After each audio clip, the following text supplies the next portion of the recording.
People watch shows about people with superpowers or people who can save lives and have that power because it's an escape and it's something that takes them away from problems in their own life. I think as a kid, I always thought having superpowers would be the best. I play Osman Bey, everyone calls him Oz, Toby Logan's best friend and partner as paramedics on The Listener.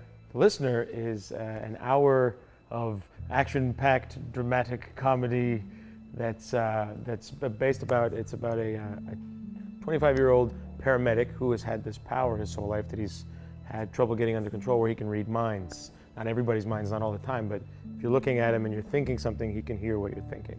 And sometimes he gets these flashes of just random thoughts and images all together. And the show basically follows him trying to come to terms with his power and help solve crimes and do some good in the world. It's difficult. They have a couple of exchanges where Oz asks him specifically, and he can turn it on and off, Toby, so he asks him, they sort of have an unstated agreement that he does not pry into Oz's thoughts. Oz is the sidekick, is the accepted in the parlance of our time. Can't believe I just said parlance of our time. He's the sidekick to Toby. They've been best friends, I guess, since they were studying to be paramedics, and they've been best friends. And then with the emergence of this power, and Toby's sort of so close to it, and sometimes he has trouble making sense of all this stuff that he's seeing in his mind.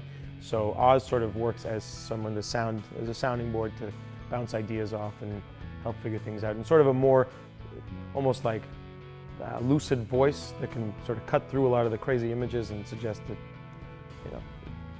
alternatives.